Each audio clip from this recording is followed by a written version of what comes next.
Hey, I'm Carrie Bentley from the Lifehack Method, and today I'm doing a book summary of the newest book from one of my favorite productivity authors, Cal Newport. Before I get started, hit subscribe and don't forget to hit the little bell icon too to get notified when we post new videos.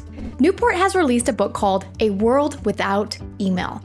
I absolutely love how bold that title is. And in this video, I'm going to share the main takeaways from the book, along with the Lifehack Method take on how to implement those learnings into your personal workflow. This book was written for professionals and knowledge workers, particularly those who struggle with the volume of emails and messages that they receive, and those who are looking for a better way to get things done. So I found that it was applicable to workers at large companies, and also those who work as freelancers or run their own small businesses. It's especially applicable to those in positions of power who actually have the leverage to make large, sweeping changes inside their organizations. You'll definitely enjoy this read if you like in-depth productivity books with lots of facts, figures, real-life examples, that sort of thing. It's not as interesting to read as, say, a Malcolm Gladwell book, but given that it has the potential to completely change your workflow, it's definitely a worthwhile read. And before you freak out at the bold title, which is A World Without Email, don't worry. Newport does not advocate to banish all email forever. I mean, after all, email is a very convenient way to communicate, especially with people outside your organization who you contact infrequently. And what he does advocate for is removing email as the main form of intra-team communication, since at this point, there are much better ways to communicate. And no, I am not talking about Slack, okay? Definitely not Slack. But more on those solutions in a minute. The thesis of this book is very interesting. Newport claims that email is the faster horse of productivity, meaning that it came as the solution to passing handwritten notes on little cards between colleagues at large companies. Basically, it was just a faster way of doing exactly what people were already doing. So it wasn't a step change innovation like the car was to the horse, it was simply a faster horse. And because of that, email isn't specifically designed to take on the challenges of modern office work. So as a result, email creates many unexpected and unanticipated negative side effects that end up making us less productive and miserable at work. Newport argues why the so-called hive mind of corporate offices these days, by which she's referring to that always on, always communicating, never-ending stream of emails from dawn to dusk, is actually a symptom of a greater workflow problem that has come about simply because modern professionals' workflow was never consciously designed by anyone. And he offers 4 principles for redesigning your workflow so that it functions at a higher level, with less distraction, more time for your deep work, and most importantly, so that you feel happier and less stressed out during your workday. Overall, I thought Newport's analysis of the problem around email was spot on. So next, I'm going to do a summary of the main points he makes about why email has become such a big problem, even though it seems like such a great way to communicate. Newport argues that email is making us less productive for a variety of reasons. The first is because the overall volume of communication has ballooned up since introducing email. It's so easy to send off email after email. There's very little friction involved. So what's happening is people are communicating about things that they don't really need to communicate about. And it's wasting a whole lot of time for themselves and for everybody else. So for example, when IBM implemented email inside their company to replace all the scribbled handwritten notes, they figured that the volume of communication would stay at about the same level, just move to a different platform. But they were so wrong. Within just the first week, they had skyrocketed to 6 times more communication than before. So that means that people were asking questions that they could have figured out on their own, or they were pinging off messages that could have simply waited until the next meeting. And of course, this applies equally to messenger platforms and texting, which are also huge sources of unnecessary communication that are keeping us stuck in that hive mind and keeping us from really moving the ball forward during the day. And the second reason is that the psychological effects of email make us unhappy due to how we evolved socially as humans. Because we're very attuned to the social bonds between us, we feel uncomfortable leaving someone hanging, so to speak, when we don't respond promptly to their invitation to engage with us, for example, when they send us an email.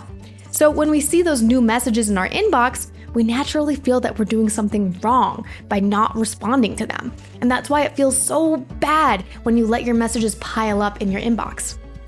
As a result, you check and respond to your emails all the time, even late at night, during meal times, first thing in the morning. And then your coworkers learn to expect that response from you at all moments of the day, leading to that always-on work culture where you're always plugged into the hive mind for fear of missing out or for leaving someone hanging. Newport makes a variety of other great points about those hidden side effects of email that I'm not going to get into, because the two that I did just mention were the biggest ones that resonated with me. But what should you do about it? That's the real question. Newport introduces 4 principles that are supposed to help you move to a post-email workflow, or at least dramatically reduce the impact that email has on your life. The first principle he calls the attention capital principle. This is my favorite principle of the 4. Newport argues that since human brains are today's main source of capital, we need to do better to tailor how we work to how human brains operate naturally. And he says that if we can do this, you can create dramatically more value in the economy. Or, if done poorly, dramatically less value. To do this, he advises that you take a closer look at the workflow that you personally use day in and day out. And ask yourself, how can I minimize mid-task context switches where you're changing what you're focusing on? Having longer periods of time without interruptions is an easy way to improve your workflow. And also, ask yourself, how can I minimize communication overhead?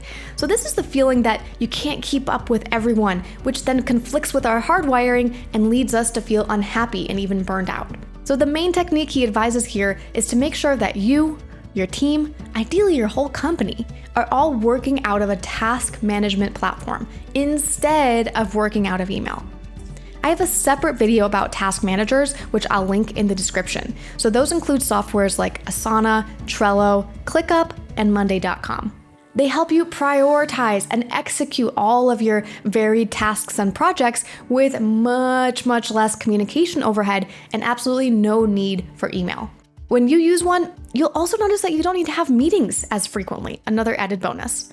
So that's a huge productivity gain right there. Of course, if you're new to a task manager, it will be an inconvenience to get onboarded and get used to a new way of working. And Newport specifies that progress doesn't always equal easy, and that we should expect to suffer those short-term inconveniences for long-term gain. I obviously agree with this attention capital principle because knowledge workers need to be taught a different sort of workflow, one that prioritizes that focused work and one that discourages over-communicating. And I definitely agree that all knowledge workers should be using a task management platform. Newport's second principle is called the process principle. This one is pretty intuitive and basically states that we should all design consciously the processes inside our workflow. What usually happens is that processes sort of unfold naturally, but that means that they haven't been optimized consciously, and instead they're usually based on what Newport says is the Thomas Hobbes workflow, based on the dominant social hierarchy in your office, rather than on the workflow itself. So basically, processes can get warped and skewed depending on the personalities and the hierarchies in your office. That's obviously suboptimal. However, introducing optimized, smart processes can increase your performance and make work feel much less draining. And you can look for processes everywhere. For example, decide specifically who should take notes during meetings and in what way in order to optimize for collaboration and create a little process out of each meeting. Or rather than saying, well, that's just how things are done here, think about how you could more optimally design processes to create the best end product. The third principle is the protocol principle, and this one states that you should design rules or protocols that optimize when and how coordination occurs. So for example, have a rule for when meetings can be scheduled, by whom, and what the agenda needs to look like. So these can be personal rules or company-wide guidelines. Many companies have had success, for example, by replacing one-on-one meetings with weekly office hours. So there's a protocol in place that says, first, bring your questions to office hours, and if it can't get answered there, then you can explore scheduling an additional meeting to solve that problem. Or you could have a protocol for how long an email can be. So for example, at Lifehack Method, we are huge fans of the 5-sentence email, which we were very pleased that Newport recommended as well. The fourth and final principle is called the specialization principle. So this one is about working on fewer things, but doing each with more quality and more accountability. So in other words, become a master at your work. And not necessarily a master of all your tasks, but a master of the ones that truly drive value, the ones that get you promoted, the ones that make the world a better place. At Lifehack Method, we like to say that you should treat yourself like a professional athlete. What does that mean? Well, imagine the dedication that it takes to hone your craft, like LeBron James or Serena Williams, and then apply that to your own work, because your work is your sport. Newport advises setting time budgets for specific types of shallow work to make sure they don't overwhelm and take over your schedule. So for example, set a meeting budget. A budget for how much time you spend doing volunteer work, and a budget for reviewing papers each month. So let's recap. A world without email makes a great case for why we shouldn't be so reliant on email and messaging platforms, and why they're actually making us miserable and less productive. He didn't have to convince me because I was already convinced of this. In fact, it's why we have a zero email business here at Lifehack Method, meaning that we don't communicate with any of our staff members at all via email and very minimally via Messenger. It's also why we have just one meeting a week, sometimes 0 meetings a week.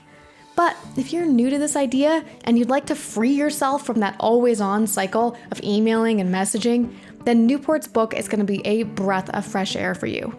If you liked this video, please give it a thumbs up, and if you're obsessed with human potential and living your best life like we are, then consider subscribing to this channel so that you can join our journey to complete lifestyle freedom. See you in the next video.